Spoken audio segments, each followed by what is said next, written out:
Lelaki tak puas hati kena saman sebab halang lalu lintas. Kena takut ke? Ya, kau dah buat tu, nampak tu. Ini hak aku untuk bercakap dengan kau. Kau nak minta nombor badan, ikut floor. Aku minta floor lah ni. Pergi ke pejabat.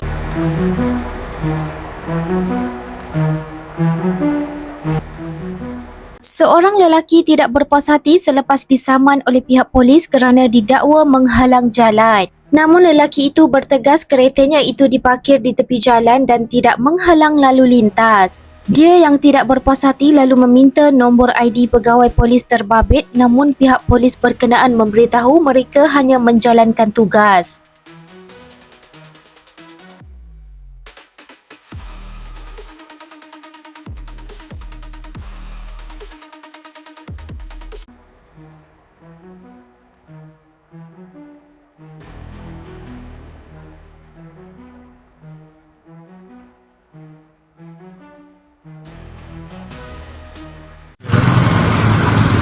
Cik, nombor badan. Nombor badan. Cik, kamera buka. Kamera on. Kamera on. Mana on? Merah. Okay. Nombor badan.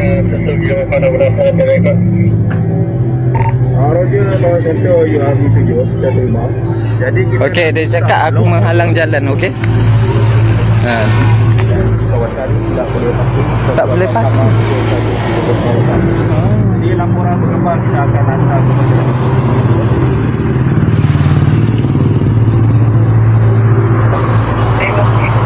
Semula mana?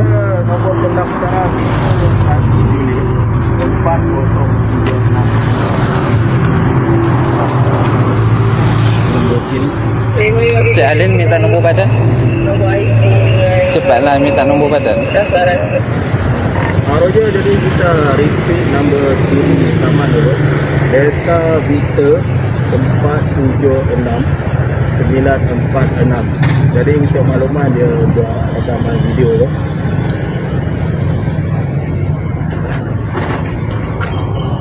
Ya. Okey. Nombor badan. Nombor badan kau aku punya. Nombor badan. Nombor badan kau aku punya bos. Kejap. Kau je bos sekarang hal punya.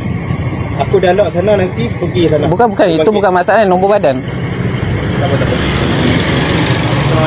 Nombor badan. Tengah buat kerja sekarang kau tak. Nombor badan. Kau minta. Nombor badan. Apa-apa pergi sana. Nombor badan. Nombor badan. Nombor badan, Cik. Cik Halil, nombor badan. Ya, boleh. Kenapa tak bayar? Biar dia buat provokasi dia. Provo. Dia cakap aku provo. Buat kerja biar. Aku menghalang jalan ke?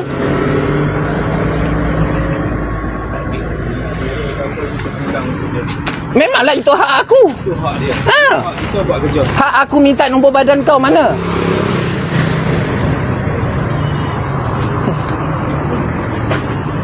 Kau ingat kau pakai seragam macam ni aku takut Ini ke? kerja aku. Ya, kau dah buat tu, nampak tu. Ini hak aku untuk bercakap dengan kau. Kau nak minta nombor badan, ikut floor. Aku minta floor lah ni. Pergi ke pejabat. Kau minta IC aku bagi tak? Pergi pejabat. IC kau memang bagi, kau bagi kerja sama. Hak aku kau pergi ofis minta sana. Bukan sini. Nombor badan tu hak pada diri kau. Semua kau nak record, kau record. Hak kau record semua. Okey? Hak aku buat kerja. Kau kena respect satu benda. Kau tengah bekerja. Oh, okey. Bekerja. Okey? Okey. Dalam kedai kau punya, luar aku punya buat kerja. Kau jangan salahkan polis. Okey. Okey, teruskan. Okey, baik. Aku tak nak dengar kau punya bebel. Cepat sikit. Kerja aku dah selesai keluarkan saman. Dah. Habis dah. Nombor badan tak nak bagi dua-dua. Pergi ke. Dua-dua tak nak bagi Cakap. Pergi je pejabat tak apa. Nak bagi ke tak nak? Memang takkan bagi. That's all. Thank you. Kalau ada masalah peribadi bagi tahu. Buka baju bagi tahu. Tak ada ID bukan pergi kerja. Okey. Okey. Ni tak ada masalah. Aku pun tak kenal kau. tak kenal aku. Kau dah sebut nama tempat kerja lama aku, kau tak kenal aku. Apa masalah? Aku tak sama kerja mana. Sini kau. Tadi dia cakap apa? Mula-mula? Aku tanya betul tak betul? Kau cakap apa Betul tak betul pula. Masalah peribadi jangan bawa tempat kerja. Kau pasal Faham? Peribadi. Ini kerja aku peribadi apa? Oh. Kau masuk Kau dah sebut outlet lama aku Taman Ihsan. Lepas tu kau cakap aku Video kerja. muka kau tak lah. Aku confirm lah. Dah lah, masalah peribadi aku malas nak layan dengan kau. Kau faham tak? Kau ingat dengan kau, aku takut ke? Aku tak minta kau takut aku. Kau respect lagi aku. Kenapa aku nak respect kau? Aku buat kerja.